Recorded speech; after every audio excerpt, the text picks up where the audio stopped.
Black money টাকাটা নিয়ে এই যে ভাগাভাগি, এটা কিন্তু আমাদের দেশের সাথে খুব যাচ্ছে। আমাদের দেশে কিন্তু যখনই যেখানে দুর্নীতি হচ্ছে এটা কিন্তু ভাগাভাগি হয়ে যায়, কিন্তু এমপি নিয়ে যায়, ডিসি নিয়ে যায়, অমুক নিয়ে যায়, তমুক নিয়ে যায়, দলের নেতা পাতি নেতা, এই যে ভাগাভাগি হয় এটা কিন্তু আমাদের মেইন কনসেপ্ট। আমি সাধারণত স্ক্রিপ্ট অনেক চেঞ্জ করি, শুটিং এর মধ্যে ইনস্ট্যান্ট অনেক চেঞ্জ করি, তো আমার মাথায় ইনস্ট্যান্ট অনেক এরকম দুষ্টামি বুদ্ধি আসে, আমি এটা চেঞ্জ করে ফেলি।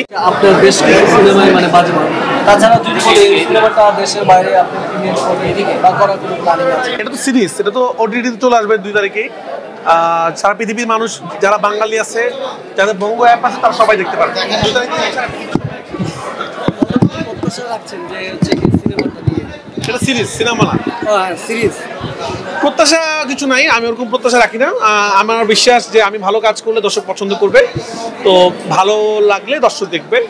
তো এখন পর্যন্ত দর্শক আমাকে নিরাশ করে নেই, সাধারণত দর্শক আমাকে বিশ্বাস করে, আমার কাজ দেখে, তো আশা করি দর্শকের ভালো লাগবে। ভাই আপনাকে কি মনে হয় এটা হিট হবে?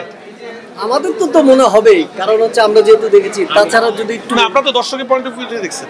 হ্যাঁ, আপনার কাছে কেমন লাগছে দর্শক হিসেবে? ভালো লাগছে। তার মানে দর্শকের ভালো লাগবে। ওকে, সিনেমা এখনকার সময় যে বিশ্ববাজারের সাথে বাংলাদেশের সিনেমা তুলনা করা যাচ্ছে কিনা?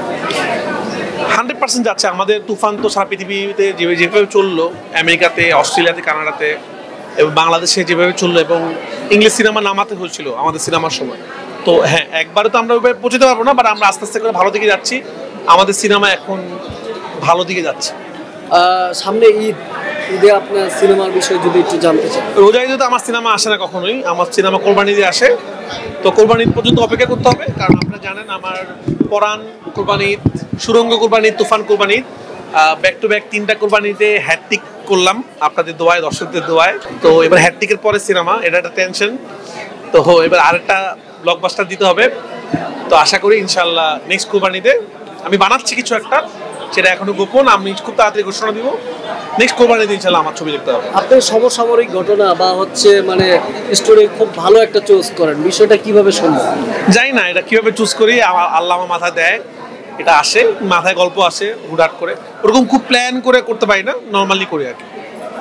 ভাইয়া, একটা গল্প এবং মানে কমেডি মোমেন্টগুলো কিভাবে ইনকর্পোরেট করেন, মানে একীভূত হয়ে যায় একবারে মিলেমিশে? না, জানি না, আমার ইনস্ট্যান্ট, আমি সাধারণত স্ক্রিপ্ট অনেক চেঞ্জ করি, শুটিং এর মধ্যে ইনস্ট্যান্ট অনেক চেঞ্জ করি, তো আমার মাথায় ইনস্ট্যান্ট অনেক এরকম দুষ্টামি বুদ্ধি আসে, আমি এটা চেঞ্জ করে ফেলি। তো দর্শক দেখি ভালোই লাগলো, যে অনেক কিছুই ছিল না আসলে এই স্ক্রিপ্টের মধ্যে। শুটিং করতে করতে আমরা প্ল্যান করছি যে আমরা এটা করবো, এটা করবো, এটা করবো। তো জানি না, এটা হয়তো একটা বিশেষ ক্ষমতা, এটা হয়তো একটা আল্লাহর রহমত, নাহলে আমি জানি না আমি কেন পারি এইভাবেই। মানে ও খুব প্ল্যান করে না, আমি নিজেও একটু হাসি খুশি মানুষ, আমি যখন কাজে থাকি, কাজ করি, এবং নর্মালি আমি খুব হাসি খুশি থাকি, তো ওইটাই হয়তো পর্দায় উঠে আসে। আর আমার কাছে ব্ল্যাক মানির প্ল্যানটাই ছিল যে আমি আসলে হাসতে হাসতে একটা ভয়ঙ্কর মেসেজ। আপনারা যদি আমাদের খেয়াল করেন যে এই ব্ল্যাক মানির টাকাটা নিয়ে এই যে ভাগাভাগি, এটা কিন্তু আমাদের দেশের সাথে খুব যাচ্ছে। আমাদের দেশে কিন্তু যখনই যেখানে দুর্নীতি হচ্ছে এটা কিন্তু ভাগাভাগি হয়ে যায়, কিন্তু এমপি নিয়ে যায়, ডিসি নিয়ে যায়, অমুক নিয়ে যায়, তমুক নিয়ে যায়, দলের নেতা পাতি নেতা, এই যে ভাগাভাগি হয় এটা কিন্তু আমাদের মেইন কনসেপ্ট। এটাকে আমি একটু অন্য স্টাইলে বলার চেষ্টা করেছি, কারণ আমি যদি সিরিয়াস প্যাটার্নে একটা গল্প বলি দর্শক দেখবে না, বোরিং হয়ে যাবে। তো আপনি হাসতে হাসতে একটা মেসেজ নিয়ে বাসায় যাবেন, যে আসলে মেসেজটা কি, যে আসলেই কিন্তু ব্ল্যাক মানি এরকম করে আমাদের দেশ থেকে পাচার হয়ে যায়, এবং এই যে টাকা নিয়ে যে মারামারি, এই যে টাকা নিয়ে যুদ্ধ, এবং এই টাকা নিয়েই তো আমাদের দেশের সব টাকা এইভাবে হারিয়ে গেল আসলে, এই আর কি আমাদের মেইন কনসেপ্ট।